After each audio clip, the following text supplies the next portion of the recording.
faut que tu prophétises encore sur un grand nombre de peuples et de nations et de langues et de rois. Apocalypse 10, verset 11. ASJH 1889 du Cap Haïtien.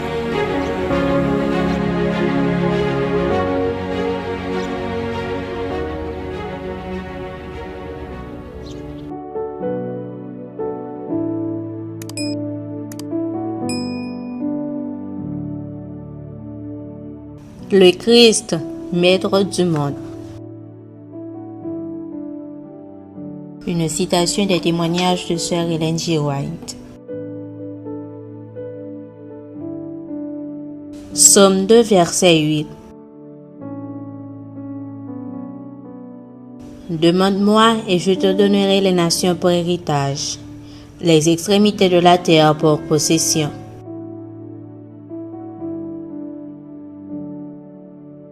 Le chant, c'est le monde. Matthieu 13, verset 38. Nous saisissons ce que signifient ces paroles mieux que les apôtres, à qui fut confiée la tâche de prêcher la bonne nouvelle. Le monde entier est un vaste champ missionnaire.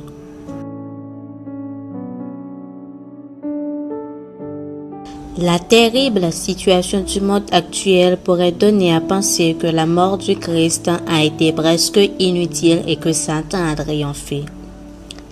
Mais nous n'avons pas été trompés. Malgré l'apparent triomphe de l'adversaire, le Christ poursuit son œuvre sur cette terre comme dans le sanctuaire céleste.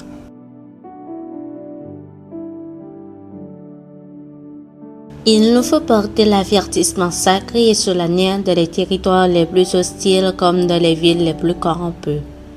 Partout, la lumière du triple message n'a pas encore brillé. Tout homme doit entendre la dernière invitation aux noces de l'agneau. Dans les villes et les campagnes, la vérité présente doit être proclamée, non pas avec une ostentation déplacée, mais avec la puissance de l'esprit. Avant que l'homme ne puisse faire partie du royaume de Dieu, son caractère doit être purifié du péché et sanctifié par la grâce du Christ. Jésus souhaite ardemment manifester sa grâce et imprimer son caractère et son image sur le monde entier. Celui qui s'est rebellé dans le ciel offrit au Christ dans les royaumes de ce monde afin d'obtenir la soumission du Fils de Dieu au principe du mal. Mais le Christ était venu sur terre pour établir un royaume de justice et il refusa de se laisser acheter. Il ne voulait pas abandonner sa mission. Il s'est acquis la terre et il voudrait que l'homme soit libre, pur et saint. Bien que Satan travaille par les instruments humains pour empêcher l'accomplissement du plan de Dieu, des victoires seront encore remportées par le sang versé pour le monde, et ces victoires rendront gloire à Dieu et à l'agneau. Son royaume se répandra et enveloppera le monde entier.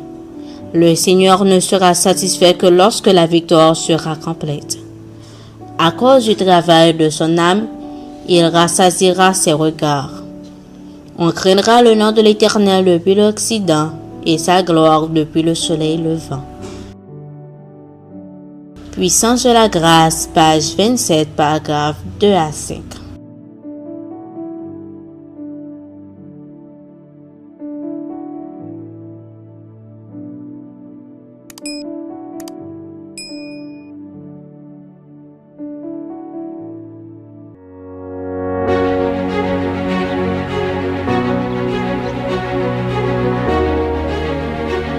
Il faut que tu prophétises encore sur un grand nombre de peuples et de nations et de langues et de rois.